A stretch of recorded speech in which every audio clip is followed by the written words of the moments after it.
This isn't a charity, Mom. My house isn't a homeless shelter.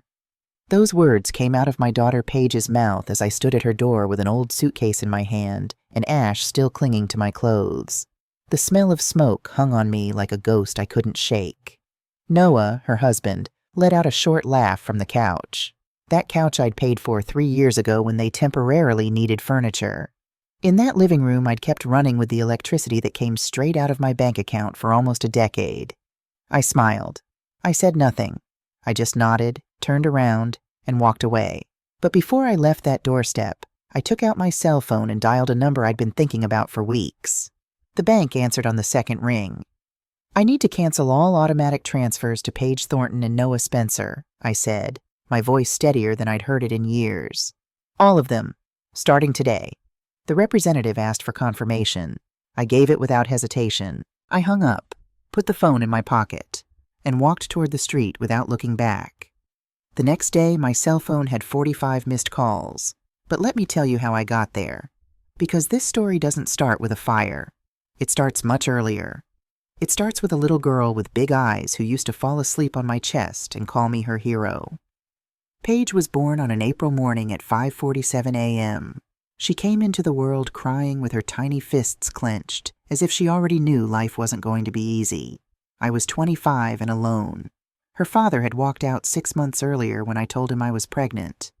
He left me with 2 jobs, an apartment the size of a shoebox, and a promise he never intended to keep. But when I held her in my arms for the first time, none of that mattered. She was mine, and I was going to be enough for both of us. I raised her by the skin of my teeth. Literally. I worked cleaning houses Monday through Saturday. On Sundays, I washed other people's clothes to earn extra money. Paige grew up in the homes where I worked, playing quietly in kitchens while I scrubbed floors on my hands and knees. The women I worked for sometimes gave her cookies. Other times, they looked at me with pity. But I kept my head high because I was building something. I was giving her a life better than the one I'd had. I remember the smell of her hair after a bath, that scent of cheap lavender soap that would linger on my hands when I combed through the tangles before bed. I remember how she'd wrap her little arms around me with all her strength when I came home exhausted, as if that hug could take away all the weight of the day. I remember when she was 6 years old, she drew me a picture with crayons on the back of a grocery receipt, a stick figure in a dress covered with flowers. Underneath, in crooked letters that slanted upward, "My mommy is the prettiest in the world." I kept that drawing for years, took it with me to every new place we moved, taped it to the wall of every apartment we lived in. It was my reminder that all the exhaustion, all the sacrifice, was worth something. Paige grew up. She became a teenager, and somewhere between 13 and 16, she started looking at me differently. She stopped running to me when I got home. She stopped hugging me in public. She started being ashamed. I noticed it first when she was 16. Her friend Madison came over to study. I was in the kitchen making them sandwiches when I heard Madison ask, "Is that your mom?" Paige's voice came back quiet but clear. "No, that's just... she's the housekeeper." I froze with the knife in my hand, mayonnaise half spread on wheat bread. Madison, "Oh, she's nice?" Paige, "Yeah, she is." I finished making those sandwiches, brought them out with a smile. Paige wouldn't look at me, and I didn't say anything. What could I say? That I'd raised her alone? That every shirt on her back I'd paid for? That the housekeeper was the only parent she'd ever known? I told myself it was normal, part of growing up. Teenagers are embarrassed by their parents. She'd grow out of it, but she didn't grow out of it. At 22, Paige met Noah Spencer. He was tall, with an easy smile and words that came smooth as honey. I liked him at first. He seemed polite enough. He opened doors for Paige, called me ma'am, introduced me to his friends as his future mother-in-law, with an exaggerated bow that made me laugh despite myself. Paige seemed happy, and honestly, that was all that mattered to me. They got married a year later. Small ceremony at City Hall. I paid for lunch afterward at a modest Italian restaurant. 10 people crowded around 2 tables pushed together. Paige wore a white dress we'd found at a thrift store on Kennedy Boulevard. She looked beautiful. Absolutely beautiful. After the ceremony, she hugged me. Really hugged me. Not the half-armed squeeze she'd been giving me since high school. That was the last real hug I received from her for 8 years. 2 months after the wedding, Paige showed up at my apartment. She came with Noah. Both of them had long faces. They sat in my small living room, the one with the sagging couch I'd bought used in 1998, and told me they were in trouble. Noah had lost his job at the warehouse. Paige barely made enough at the retail store where she worked. They couldn't make rent. They were going to be evicted. "Mom, we just need help for a few months," Paige said, her voice small like it used to be when she was little. "Just until Noah finds something better." I looked at my daughter, saw in her eyes the same pleading expression she'd had at 7 when she wanted the Barbie dream house all her friends had, the one we could never afford. And just like then, I couldn't tell her no. I gave them $400 that day. It was almost everything I had saved. They promised to pay it back in 3 months. 3 months passed, then 6, then a year. The money never came back. But the requests did. "Mom, we need you to cover the electric bill this month." "Mom, groceries are so expensive right now." "Mom, Noah's car needs a repair or he can't get to interviews." And I paid. I always paid. Because she was my daughter. Because I'd worked my whole life so she could have more than I'd had. Because that's what mothers do, right? They sacrifice. They break themselves into pieces if necessary. But the pieces were never enough. After 2 years, the requests stopped being requests. They became expectations, demands disguised as emergencies. Paige stopped saying please. Noah stopped pretending to be ashamed. They just sent texts with amounts and dates, and I transferred the money without question. $1,500 a month for rent, $500 for groceries, $200 for utilities and internet, $300 for various expenses they never explained. Sometimes more when there were emergencies, and there were always emergencies. I kept working. At 65 years old, I was still cleaning houses. My back ached every morning. My knees cracked every time I knelt to scrub a baseboard. But I couldn't stop because my daughter needed me. Or so I thought. The truth is, she never needed me. She only needed my money. The years slipped by like water through my fingers. I turned 70. My body didn't respond the way it used to. I had to give up some of my clients. My Social Security check became my only steady income, $1,400 a month. Of that, $1,800 went straight to Paige and Noah's account. Yes, you read that right. I was paying more than I earned. I used my savings, the little I had left. Savings I'd scraped together over decades with the dream that maybe, one day, I could rest. But mothers don't rest. Mothers give until there's nothing left. 6 months before the fire, I canceled my homeowner's insurance to save $85 a month. Noah had temporarily lost his job again, the 3rd time in 5 years. They needed extra help, just until he got back on his feet. I sent them that $85 instead. Then the fire came. It was a Tuesday night in late September. I was sleeping when the smell woke me. At first, I thought I was dreaming. You know those nightmares where something terrible is about to happen but you can't move? It felt like that. But the smoke was real. So was the heat. I got out of bed with my heart pounding so hard I could hear it in my ears. The house was filled with gray smoke. I couldn't see clearly. My eyes burned. I was coughing so hard I thought I might throw up. I felt my way to the bedroom door. When I opened it, I saw the flames. They were in the kitchen. Orange. Alive. Climbing up the curtains I'd sewn myself 20 years ago. Consuming everything in their path. I didn't think. I just moved. Grabbed my cell phone from the nightstand.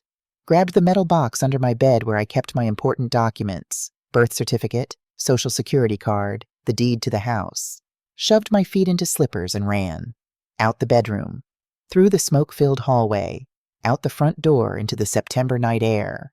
I stood on my front lawn in my nightgown, barefoot because I'd lost the slippers somewhere, and watched my house burn. Neighbors were already outside. Someone had called 911. Mrs. Patterson from next door put a blanket around my shoulders. I couldn't stop shaking. The fire trucks arrived 20 minutes later. I watched the firefighters work. Watched the water spray. Watched the smoke turn from gray to black to white. When they finally got it under control, there was nothing left. Just black walls. Collapsed roof. Everything I owned turned to ash. The drawing Paige made when she was 6. Gone.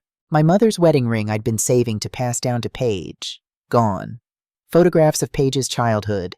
Gone. The quilt my grandmother made, gone. 30 years of my life, gone in one night. I sat on the curb and cried. Not quiet tears, the kind of crying that comes from somewhere deep, where you keep all the hurt you've been too strong to feel. Mr. Patterson brought me hot tea in a paper cup. "You can stay with us tonight," he said, "as long as you need." But I knew I couldn't impose on my 78-year-old neighbor for more than a night. He'd already done enough. The next morning I called Paige. My voice shook when I told her what happened. I expected her to say, "Mom, come here immediately," or, "We're coming to get you," or at least, "Oh my God, are you okay?" What she said was, "What about the insurance?" I didn't have insurance, Paige. I couldn't afford it. There was a long silence on the other end, then a sigh, heavy, annoyed. "Well, Mom, that's unfortunate, but we can barely support ourselves right now." Barely support themselves. In the 2-bedroom apartment I paid for, eating food I bought, with lights I kept on. "Paige, please," I heard myself say. "I just need somewhere to stay for a few days, just until I figure out what to do." I heard muffled voices, Paige talking to Noah. I couldn't make out the words, but I caught the tone. Argument. Frustration. Then Paige came back. "Mom, you can come if you want, but only for a few days, and you'll have to sleep on the couch. We don't have space." I accepted. I had no other choice. I gathered the few things Mr. Patterson had lent me, a shirt, a pair of pants that were too big, some toiletries, thanked him more times than necessary. Took the bus across town to my daughter's apartment, the apartment I was keeping afloat. When I arrived, I knocked with a heart heavier than the small bag I carried. Noah opened the door. He looked me up and down. Didn't say hello. Didn't ask how I was. Just stepped aside to let me pass. Paige was in the kitchen. She didn't turn around when I came in. "Leave your things by the couch," she said, her back still to me. "And don't make a mess." I stood in the middle of the living room with my borrowed clothes and my life in pieces, and all I got was indifference. That night I didn't really sleep. I lay on that couch, the one with the dark blue cushions I'd bought them when they first moved in, and stared at the ceiling. I could hear everything. Paige and Noah talking in their bedroom, the television on until past midnight, the refrigerator humming in the kitchen. Every sound reminded me of how much I'd given and how little I'd gotten back. The next morning I woke up before them. Old habits. I'd been waking at 5:30 a.m. for 40 years to get to my cleaning jobs. I made coffee, careful to be quiet. I wiped down the counters. I wanted to be useful. I wanted them to see I wasn't a burden. When Paige came out of her bedroom at 7, she frowned at me in the kitchen. "Mom, don't touch my things." I was just making coffee. "Well, I didn't ask you to." I bit my tongue, poured myself a cup, and retreated to the couch. Noah emerged an hour later. He didn't look at me. Poured himself coffee in the mug that said "World's Best Husband," a gift I'd bought him for Christmas 2 years ago, and went back to the bedroom without a word. 3 days went by like that. 3 days where I was invisible in the house I paid for. 3 days where every move I made seemed to irritate them. 3 days where I swallowed my pain to avoid being an inconvenience. On the 4th day, I gathered my courage. Paige came home from her shift at the department store. I approached carefully, the way you might approach a wild animal. "Paige, honey, I need to talk to you." She dropped her purse on the table with a thud. "What is it now?" "I need to stay here a little longer, just until I can find something. A room somewhere maybe, a small place. I have nowhere else to go." Paige sighed.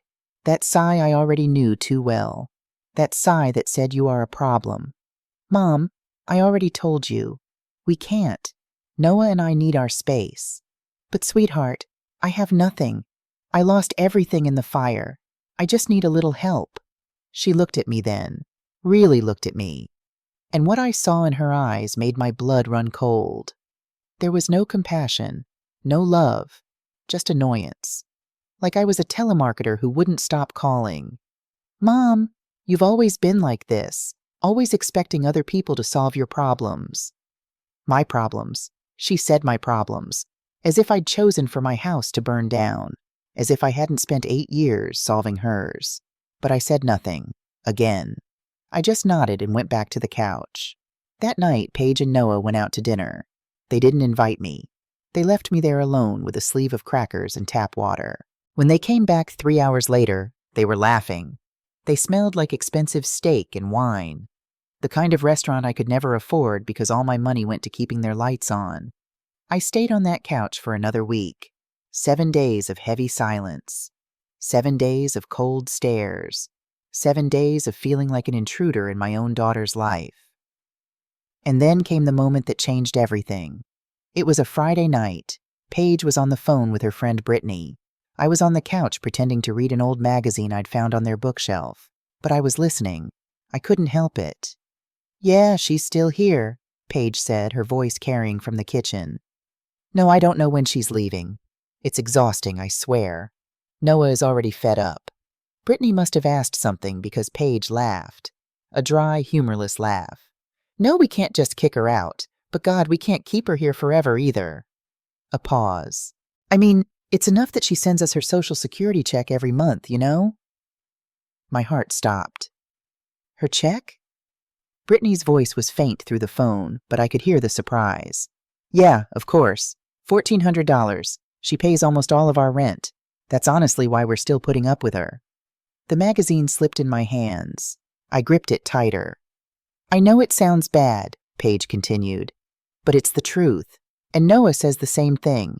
Like, if she didn't have that check, it wouldn't even be worth having her around. It wouldn't even be worth having her around." There it was, the truth. Naked and ugly and impossible to unhear. I wasn't her mother. I was a monthly payment with legs. A Social Security check that occasionally needed a place to sleep. I sat frozen on that couch. The magazine trembled in my hands, but I couldn't put it down. If I moved, if I made any noise, Paige would know I'd heard. And some cowardly part of me didn't want that confrontation. Not yet. Paige kept talking, kept laughing with Brittany about how annoying it was to have me there. Like I was a pest. Like my presence dirtied her home. The home I paid for. When she hung up, she walked right past me. Didn't even glance my way. Went into her bedroom and closed the door. I heard her voice mix with Noah's. Heard laughter. Heard the TV turn on. And I sat there with that magazine in my shaking hands, with my daughter's words echoing in my head like gunshots. If she didn't have that check, it wouldn't even be worth having her around. I didn't sleep that night. I stared at the ceiling, counting cracks in the plaster, trying to understand when I'd become so invisible. When I'd stopped being a person and become a number in a bank account. I thought about all those years I'd worked until my bones ached. All the times I ate plain rice so Paige could have chicken on her plate. All the nights I stayed up sewing her clothes because we couldn't afford new ones. All the times I said no to myself so I could say yes to her. And this was what it came to. The next morning I got up before dawn, made coffee again, not to be nice this time, but because I needed something to do with my hands. I needed to stay busy while my world fell apart inside. Paige came out yawning, grabbed a mug without saying good morning, sat at the table scrolling through her phone. Noah appeared 10 minutes later. Same routine. Coffee, table, phone, silence. I watched them from the kitchen, and I wondered how I'd raised someone capable of such coldness. I wondered when I'd stopped teaching her about gratitude, or if I had taught her, and she simply chose not to listen. One afternoon, Paige came home with grocery bags. I heard her from the couch. She was putting things away in the kitchen. I heard the rustling of expensive packaging. Organic this, imported that. She didn't offer me anything. Didn't say, "Mom, I picked up something for you too." That night, they had salmon with roasted vegetables and garlic bread. I know because the smell filled the entire apartment. I ate peanut butter on crackers that I'd found in the back of their pantry. I sat on that couch pretending I wasn't hungry, pretending I didn't care. But I did care. Not about the food itself, about what it represented. The contempt, the indifference, the clear message that I didn't even deserve scraps of what my money bought. The next day, Noah spoke to me for the first time in a week. I was watching the news when he came home from wherever he'd been. He dropped his keys on the counter and looked at me. "Janice, I need to ask you something." I looked up, surprised. He never talked to me unless he absolutely had to. "What is it?" "This month's transfer hasn't come through yet. It's the 15th. Rent's due tomorrow." Not a question. Not really. A reminder. A complaint dressed as casual conversation. I already set it up, Noah. It should process tonight. He nodded. Didn't say thank you. Went to his room. That was it. That was our interaction. A reminder that I was only good for one thing. 2 weeks. I spent 2 weeks on that couch. 2 weeks feeling my dignity fade a little more each day. 2 weeks of understanding something I'd been terrified to admit. My daughter didn't love me. Maybe she never had. Or maybe she did once, when she was small. But that love had died somewhere along the way. And what was left now was just convenience. Interest. A transaction where I gave everything and she only took. One night while they slept, I got up from the couch. I walked through the apartment slowly. Touched the walls I'd helped paint when they moved in 5 years ago. Looked at the furniture, every piece bought with my money. The TV, the dishes, the curtains. Every object in that apartment had my sweat behind it, my effort, my sacrifice. And yet I was the intruder. I stopped outside their bedroom. The door was cracked open slightly. I could see their shapes in the darkness. Paige on her side, Noah snoring softly. They looked peaceful, comfortable. Why wouldn't they? Mom pays for everything. I went back to the couch, sat in the dark, and for the first time in a long time, I felt something different. Not sadness, not pain, rage, a cold, quiet rage that grew like a slow-burning fire in my chest. I deserve more than this. The thought appeared in my mind with such clarity I almost said it out loud. I deserve more than being treated like a check. I deserve more than sleeping on a couch in a house I maintain. I deserve more than crumbs of respect. And then something clicked. I didn't have to stay. I didn't have to keep accepting this. Yes, I'd lost my house. Yes, I was in a terrible situation. But that didn't mean I had to accept humiliation. It didn't mean I had to beg for love from someone who clearly had none to give. I stood up, went to the kitchen, opened my phone and scrolled through my contacts until I found a name I hadn't called in years. Ruth Coleman, my childhood friend. The girl I grew up with in the same poor neighborhood on the South Side. The one who moved to a small town 2 hours away 15 years ago, but always sent me a card at Christmas. I looked at the time. 3:17 a.m., too late to call, but I wrote a message. Ruth, it's Janice. I'm sorry to text at this hour. Can we talk tomorrow? I need some advice. I left the phone on the kitchen counter. I went back to the couch, closed my eyes, and for the first time in weeks, I felt something like hope. The next morning, my phone had 3 messages from Ruth. Janice, of course. Call me whenever. I'm here. Is everything okay? I've been thinking about you. Please call. I called her at 8 a.m. Told her everything. The fire, Paige's coldness, the words I'd overheard, how I felt invisible in my own life. I cried while I talked. Ruth listened, didn't interrupt, didn't judge, just listened. When I finished, there was silence for a moment. Then her voice came through, firm and clear. Janice, you need to leave. Today. Come stay with me. I have space. You can stay as long as you need. No conditions, no pressure. You're my friend, and friends don't abandon each other. But Ruth, I don't want to be a burden. You're not a burden. You're a woman who needs help, and I'm going to give it to you. Now pack whatever you have and come. I hung up with tears in my eyes, but they weren't tears of sadness anymore. They were tears of relief. Paige and Noah left for work at 8:30 a.m. I waited until I heard Noah's car pull out of the parking lot. Then I moved. I didn't have much to pack. The clothes Mr. Patterson had given me, my documents in the metal box, my phone and charger. That was it. The sum total of what I had left in this world fit in a canvas bag Ruth said she'd leave on her porch for me years ago. But before I left, I did something I'd been thinking about all night. I took out my phone and opened my photo app. I took pictures.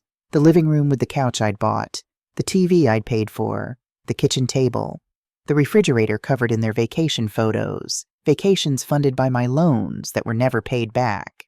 Then I opened my banking app. I took screenshots, every automatic transfer, every payment, 8 years of transactions, all flowing one direction, from my account to theirs. Then I opened my messages. I scrolled back through years of texts. Mom, can you cover utilities this month? Mom, need $300 for car insurance. Mom, the transfer was late. Landlord is asking. I screenshotted those too. Evidence. Not because I knew what I'd do with it yet, but because somewhere in my bones, I knew I'd need it. Finally, I sat at their kitchen table, the one that wobbled because they'd never fixed it, and I wrote a note on the back of a grocery receipt. Paige, I'm leaving. Not because you're kicking me out, but because I finally understood that I don't have to stay where I'm not wanted. Thank you for making it so clear what I'm really worth to you. Mom, I left it on the table where she'd see it. Then I walked out of that apartment with my head held high. The bus to Ruth's town took 2.5 hours. I sat by the window and watched the city fade into suburbs, then into farmland. Watched my old life disappear behind me with every mile. At a rest stop halfway there, I called the bank. First National Bank, this is Derek speaking. How can I help you? I need to cancel all my automatic transfers, I said. My voice didn't shake. Not anymore. All of them, ma'am? All of them. Every single one set up to Paige Thornton and Noah Spencer. I'll need to verify some information. I gave him what he needed. Account number, social security number, mother's maiden name, all the little pieces of identity that prove you're you. Okay, Mrs. Thornton, I'm showing 3 recurring transfers. One for $1,500 on the 1st of each month, one for $500 on the 1st, and one for $200 on the 15th. Is that correct? $2,200 a month. I'd been sending them $2,200 a month. That's correct. Cancel all of them, effective immediately. Are you sure? Once these are canceled, you'll need to set them up again manually if... I'm sure. There was typing on the other end. Then, all done, Mrs. Thornton. The transfers have been canceled. Is there anything else I can help you with today? No, thank you. I hung up, stared out at the parking lot. A young mother was loading groceries into her car while her toddler danced around her legs. The woman was laughing, ruffling the kid's hair. I wondered if Paige remembered me like that, if she remembered any of the good times before money became the only language we spoke. I got back on the bus. For the rest of the ride, I felt nothing. Not guilt, not doubt. Just a strange, hollow peace. Ruth lived in a town called Millbrook, population 3,200. The kind of place where people still waved at strangers and left their doors unlocked. When the bus pulled up to the small station, Ruth was waiting. She was 68 now, with gray hair she wore short and practical, laugh lines around her eyes, and the same fierce loyalty she'd had when we were kids stealing apples from Old Man Henderson's tree. She saw me step off the bus and ran to me. Actually ran. We hugged in that parking lot, and I cried on her shoulder. Big, ugly sobs that came from somewhere deep. All the hurt I'd been holding in for weeks, for years, came pouring out. Ruth held me until I had nothing left. Then she took my bag, put her arm around me, and led me to her car. Her house was small. A 2-bedroom cottage with blue shutters and a garden full of vegetables she grew herself. Inside it smelled like coffee and cinnamon. There were plants on every windowsill. Photos on the walls. Life. That's your room, she said, pointing to a small bedroom at the end of the hall. It's not much, but it's yours for as long as you want it. I looked in. Single bed with a handmade quilt, a nightstand, a window overlooking the garden. After 2 weeks on a couch, it looked like a palace. Thank you, I whispered. Don't thank me. That's what family does. Real family. That night I slept in an actual bed, with sheets that smelled like lavender, in a house where I was wanted. I slept for 12 hours straight. The storm hit 3 days later. I was helping Ruth weed her tomato plants when my phone started ringing. I looked at the screen. Paige. I declined the call. It rang again immediately. Declined. Then the text messages started. One after another, my phone buzzing like an angry wasp. Mom, what did you do? Mom, the transfer didn't come through. Mom, I called the bank. They said you canceled everything. Mom, answer the phone. This is insane. You can't just abandon us. I read each one with a calmness that surprised me. Ruth looked over my shoulder. Is that her? Yes. You going to answer? No, not yet. The calls continued all morning, all afternoon. By evening, Noah started calling too. The first time Noah had ever called me in 8 years. That told me everything I needed to know about what this was really about. By the next day, the messages changed. Not demanding anymore. Threatening. Mom, you're going to put us on the street. Is that what you want? We're going to lose the apartment because of you. The landlord gave us 3 days to pay rent or we're evicted. Noah lost his job last week. We have nothing. We'll be homeless. Is that what you want for your daughter? I read that last message 3 times. Noah lost his job last week. Last week. They'd known for a week and hadn't told me. Had kept taking my money while lying about their situation. Had kept me on that couch, treated me like garbage, all while hiding the fact that they were in even deeper trouble than I knew. That's when I knew I'd made the right decision. Ruth, I said that evening over dinner, do you know a lawyer? David Pierce had an office on Main Street above a hardware store. He was 52, with kind eyes behind wire-rimmed glasses and a calm voice that made you feel heard. I told him everything. The 8 years of payments, the fire, the humiliation, the overheard phone call, the canceled transfers. I showed him my screenshots, my bank statements, the text messages. He listened without interrupting, took notes. When I finished, he took off his glasses and cleaned them with his tie. Mrs. Thornton, I'm very sorry for what you've been through. I want to be honest. Legally, it's going to be difficult to recover that money. You made voluntary transfers. There's no written contract where they agreed to pay you back. My heart sank. But, he continued, we can try a case for unjust enrichment. We can demonstrate a pattern of financial abuse. We can show that you gave them money under the implied understanding it was temporary, that they took advantage of your goodwill and parental obligation. What would that do? It might not get you the $172,000 back, but it could get you partial compensation. More importantly, we can legally establish that you owe them nothing, that they have no right to harass you. They're calling me constantly. Then here's what I want you to do. Send them one formal message. Clear. Direct. Tell them you don't want to be contacted anymore. Save it as evidence. If they continue after that, we can seek a restraining order. How much will this cost? Normally $1,000. For you, I'll do $500. And if we don't recover anything, you don't owe me more. $500. It was a lot of money for someone living on Social Security, but it was also my dignity, my right to fight back. Let's do it. That night I wrote the message. My hands shook as I typed. Paige, for 8 years I supported you. I paid your rent, your food, your bills, everything. I worked until my body hurt. I gave up my own security for yours. When I lost my house in the fire, I asked you for help. You laughed. You told me your house wasn't a shelter. You made me sleep on the couch in the apartment I was paying for. You treated me like I was nothing. And now that I've stopped the money, you call desperately. Not because you miss me, not because you're worried about me, but because you need my money. I heard what you said to Brittany. If she didn't have that check, it wouldn't even be worth having her around. Those were your words. I am not sending you another cent. I am not helping you. And I don't want you to contact me again.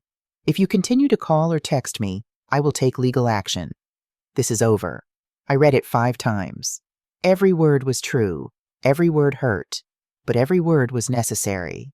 I hit send. Then I blocked her number. Blocked Noah's number. Blocked every number that had been harassing me. Silence. Finally, blessed silence. 6 days later, David called. Mrs. Thornton, I filed the lawsuit. Paige and Noah were served this morning. They have 30 days to respond. What do you think will happen? Honestly, I think they'll want to settle. If this goes to trial, everything becomes public record. All the transfers, all the messages. I don't think they want that. He was right. 3 days later, he called again. Paige is asking for a meeting. She says she wants to apologize, in person. My heart jumped. That small part of me that was still a mother felt hope. Maybe she'd finally understood. Maybe this could be fixed, but the part of me that had learned to protect myself felt suspicious. Tell her yes, but only in your office, with you present. Good, I'll set it up. The meeting was on a Friday afternoon. I dressed carefully, a simple navy dress Ruth had lent me, combed my hair, looked in the mirror and told myself, no matter what happens, don't let them disrespect you again. Ruth drove me to David's office, squeezed my hand before I got out of the car. Remember who you are, she said. Remember what you deserve. I walked into that office with my head high. Paige and Noah were already there. They looked broken. Paige was thin with dark circles under her eyes. Her hair was unwashed, pulled back in a messy ponytail. Noah had a patchy beard and wore a wrinkled shirt. They looked at me. I looked at them. David broke the silence. Let's begin. Paige, you said you wanted to speak with your mother. Go ahead. Paige cleared her throat. When she spoke, her voice was small, fragile. Mom, thank you for coming. I know you didn't have to. I said nothing. I wanted to tell you, I'm sorry. I'm so sorry for how we treated you. She started crying. Real tears, not the crocodile tears I'd seen her use to get out of trouble as a teenager. I'm sorry I didn't help you when you lost your house. I'm sorry I laughed. I'm sorry I said those horrible things. I'm sorry I made you feel worthless. She wiped her eyes with the back of her hand. Mom, I was wrong. Completely wrong. I didn't appreciate what you did for us. I didn't value your sacrifice. And now that everything's fallen apart, I understand what we lost. We didn't lose your money. We lost you. Noah leaned forward. Mrs. Thornton, I want to apologize too. I was ungrateful. I took advantage. You helped us for 8 years, and I never once said thank you. I never respected you. I'm ashamed of who I was. I listened, watched their faces, looked for sincerity, and what I saw was real suffering. They looked defeated, desperate. But that didn't erase what they'd done. When they finished, everyone looked at me, waiting. I took a deep breath. Paige, I said slowly, for 8 years I gave you everything.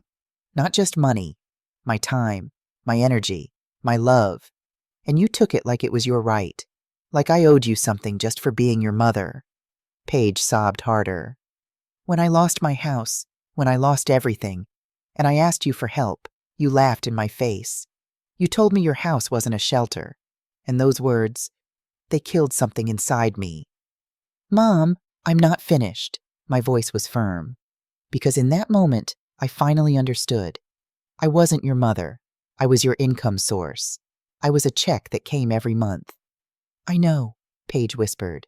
I know, and I'm so... Now you come here with tears, with apologies, and maybe they're sincere.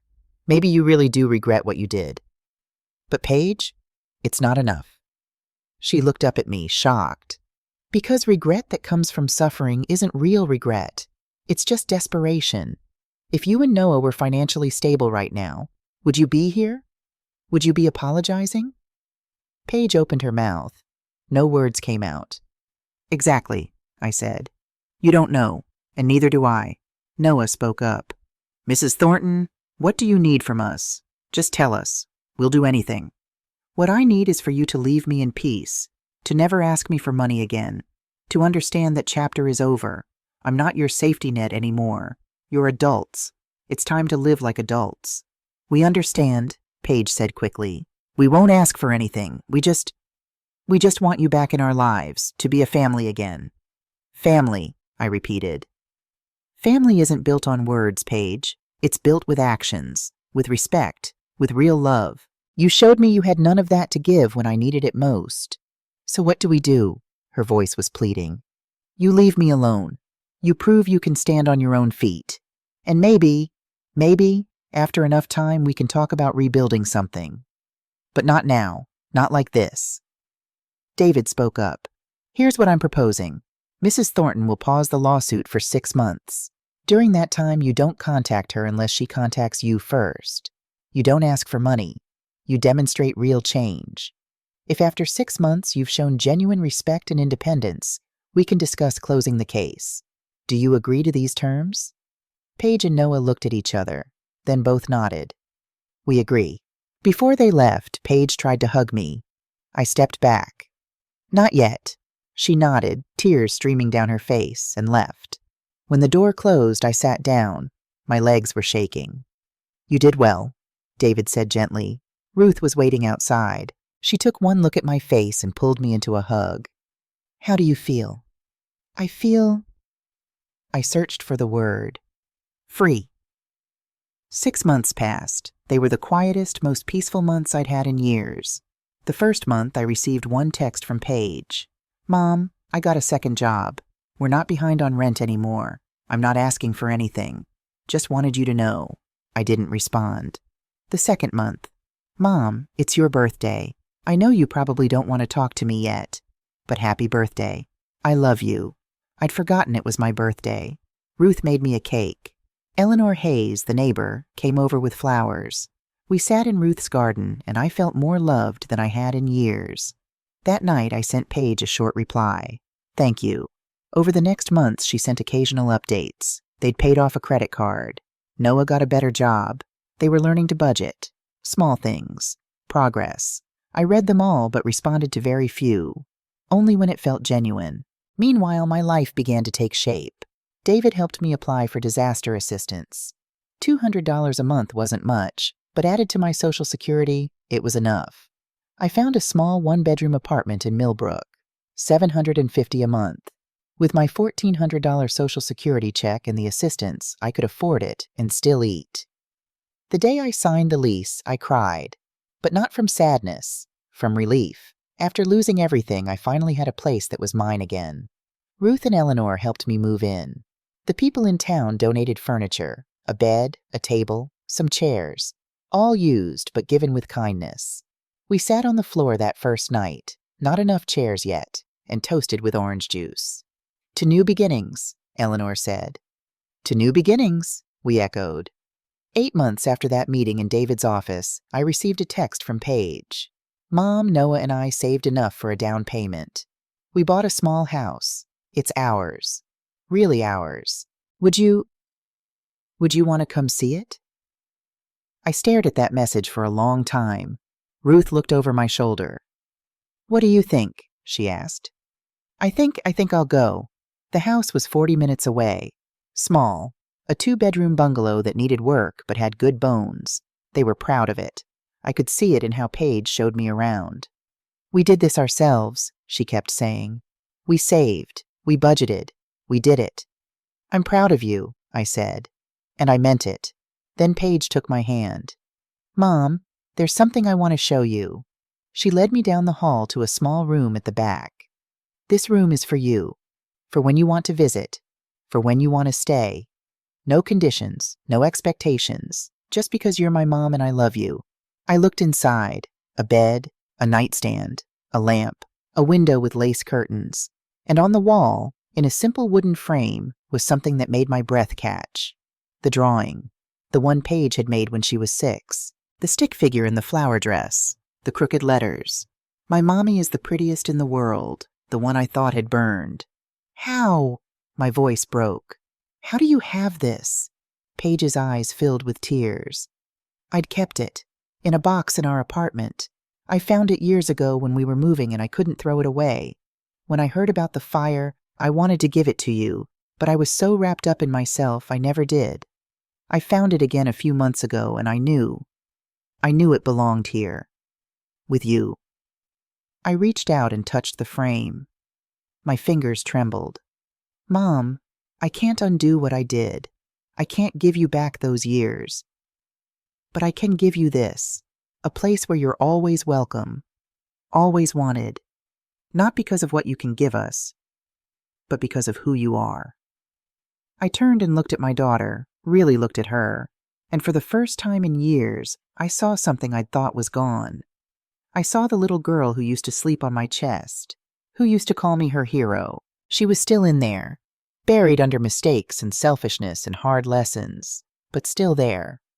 I hugged her, and this time it was different, not desperate, not forced, but genuine. The hug of 2 people who'd lost each other and found their way back. I didn't move into that room. My small apartment in Millbrook is still my home, my sanctuary, the place I rebuilt myself, but I visit sometimes, and Paige visits me. We have Sunday dinners. We talk, really talk, in ways we never did before. Our relationship will never be what it was. That mother-daughter bond where she depended on me for everything, where I gave until there was nothing left. That's gone. This is something new, something built on mutual respect, on boundaries, on love that's earned, not expected. I'm 72 now. My hair is completely white. My hands are more wrinkled than ever. My back still hurts on cold mornings. But my spirit? My spirit is stronger than it's ever been. I work 2 mornings a week at the library in Millbrook. I have dinner with Ruth and Eleanor. I read books I never had time for. I plant flowers in the small patch of dirt behind my apartment. I live. People sometimes ask if I regret what I did, if I regret cutting them off, if I was too harsh. I tell them I don't regret it for a second. Because if I hadn't, I'd still be invisible in my own life. I'd still be a monthly check instead of a person. I'd still be dying slowly while pretending to live. I chose myself, and it was the best decision I ever made. The fire that destroyed my house didn't destroy me. It freed me. It burned away everything that wasn't essential, everything that wasn't true, and left only what mattered. And what mattered was me, my dignity, my worth, my right to be loved for who I am, not what I can give. Today, in my small apartment with books on the shelves and peace in my heart, I am finally home. After 72 years of giving everyone else what they needed, I finally gave myself what I deserved: freedom.